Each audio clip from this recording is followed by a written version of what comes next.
Polisi masih menunggu hasil otopsi untuk melengkapi petunjuk mengenai meninggalnya diplomat Kementerian Luar Negeri Arya Daru Pangayunan. Kita bahas bersama praktisi kepolisian Brigjen Polisi Purnawirawan Yosef Asri Suari dan sosiolog kriminal yang merupakan dosen Purna dari Universitas Gadjah Mada, Suprapto. Selamat malam Bu Sri dan Pak Suprapto. Selamat malam. Kalau saya ke Bu Sri dulu. Ini kan harus hati-hati sekali dan cermat untuk menentukan apa yang jadi sebab kematian korban diplomat muda. Apa yang saat ini di proses saat ini yang dibutuhkan polisi untuk membuat terang perkara? Ya, baik, terima kasih. Pertama yang bisa menentukan langkah kepolisian adalah jawaban atas penyebab kematian. Nah, penyebab kematian ini dilakukan oleh teman-teman dari forensik. Ya.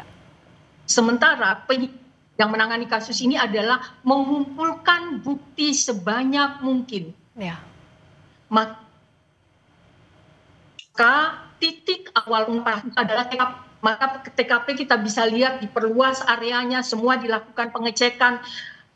Biasanya polisi menangani kasus seperti ini dia sudah punya gambaran-gambaran beberapa kemungkinan atau hipotesis A, B, C sambil menunggu apa yang menyebabkan kematian korban. Kematiannya apakah karena pernapasan yang terganggu atau apa nanti itu pemeriksaannya sangat komprehensif di bidang laboratorium forensik kepolisian. Baik itu dari kedokteran kepolisiannya, kimianya, dan sebagainya. Jadi itu sangat kompleks. Nah, setelah keterangan kematian itu terjawab, artinya mayat itu atau jenazah itu bisa berbicara, ya, baru tuh terungkap. Nah, sekarang yang dilakukan oleh teman-teman kepolisian, apa saja yang harus dikumpulkan? Sebanyak mungkin. Ya. Jadi boleh dari keterangan dari teman-temannya, boleh riwayat rekeningnya, boleh riwayat transaksi dan sebagainya, itu semua dikumpulkan. Terlebih barang-barang yang bersifat pribadi seperti handphone, laptop dan sebagainya itu mutlak itu ya. Ya, itu jadi sebanyak-banyaknya bukti dari olah tempat kejadian perkara, juga hasil dari otopsi untuk mengetahui penyebab kematian ini yang ditunggu. Kalau saya dari Pak Suprapto sebagai sosiolog kriminal, dari yang kita lihat oleh TKP sekarang, lalu juga ada scene atau tayangan CCTV sebelum korban meninggal, apa yang bisa dirangkai, apa yang harus dirangkai oleh polisi soal ini untuk menentukan kematian korban, penyebab kematian korban? Iya, baik ya. Jadi kalau kita lihat dari tayangan CCTV ketika korban pada malam itu datang akan membuang sampah, kemudian dia masuk, itu memang tidak menunjukkan kondisi kegelisahan gitu ya. Ada tanda-tanda bahwa dia mengalami gangguan, apakah itu teror ataupun sakit tertentu gitu, sehingga kecil kemungkinannya bahwa dia akan melakukan bunuh diri, karena sepanjang yang saya pernah amati, biasanya orang-orang yang akan melakukan bunuh diri setidaknya akan nampak gelisah, tidak setenang langkah yang bersangkutan ketika mau membuang sampah gitu. Jadi rangka untuk memastikan itu, saya kira memang beberapa bukti yang perlu cermati tadi, misalnya bagaimana sikap dan perilaku korban sebelum meninggal, kemudian juga kalau dinyatakan bahwa pintu tertutup dari dalam, terkunci dari dalam, tapi tadi ada keterangan juga bahwa ketika membuka gitu, mau menemui dan mengecek dan membuka kok pakai kunci serep gitu atau kunci duplikat, tetapi informasi yang sebelumnya kan melalui jendela. Jadi itu yang saya kira perlu beberapa data yang perlu dikumpulkan. Jadi bagaimana kondisi psikis korban itu juga perlu didalami dari bukti-bukti yang ada, salah satunya CCTV itu ya. Karena ada banyak yang harus diselidiki oleh polisi, Bu Sri. Salah satunya juga adalah profesi dari korban yang pernah menangani kasus TPPO. Bagaimana kalau dari sisinya polisi yang Bu Sri juga cermati dan juga alami, bisa mengaitkan ini, profesi korban apa yang pernah korban tangani dengan crime scene, ada tidaknya crime scene dalam kasus ini? Jadi begini, setelah diperoleh keterangan hasil forensik, apakah dugaan tadi yang saya katakan bahwa ada beberapa hipotesis. Ya. Nah, dari hipotesis ini akan terjawab pertama oleh hasil dari pemeriksaan forensik. Nah, kalau dari hasil pemeriksaan forensik terbukti atau ada dalam salah satu hipotesisnya teman-teman penyidik, maka tinggal dirangkai. Sebenarnya yang ingin dijelaskan adalah bukan sekedar penyebab kematiannya, tapi nanti lebih jauh motifnya apa sih? Nah, itu akan terjawab semuanya. Dan kita mungkin tidak boleh merangkai-rangkai, tidak boleh kata A, B, C, D, nggak ada.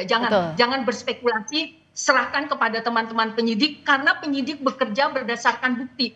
Kalau ada beberapa bukti saling bertolak belakang, itu juga tidak bisa menjadi sebuah kesimpulan. Jadi semua bukti yang dikumpulkan sekarang harus saling mendukung. Gitu. Misalnya kematian korban karena gagal napas. Gagal napas diakibatkan oleh apa? Ada tekanan dari luar atau faktor dari dalam. Nah, itu harus dilihat. Umpama ini contoh. Gagal napas. Nah, gagal napasnya kenapa? Apakah dari luar? Jika dari luar, jejaknya apa? Jika dari dalam, kenapa? Jadi ada sebab akibat yang cukup panjang. Oleh karena itu, bukti-bukti yang dikumpulkan oleh teman-teman kepolisian yang berada di sekitar TKP akan mendukung ke sana.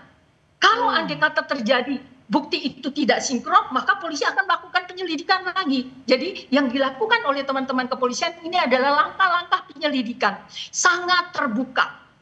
Jejak mungkin pemeriksaan psikotes, biasanya mungkin kan para diplomat sebelum penempatan itu selalu ada psikotes dulu. Mungkin ada itu dan sebagainya, itu akan dijadikan kajian awal.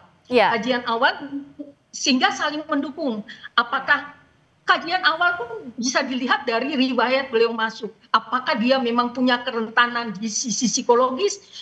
Jadi apapun yang terlihat di TKP itu menjadi acuan untuk melihat, menyandingkan bukti demi bukti apakah sinkron. Gitu. Oke, jadi antara bukti dan bukti harus sinkron, ada beberapa hipotesis yang nanti akan diuji.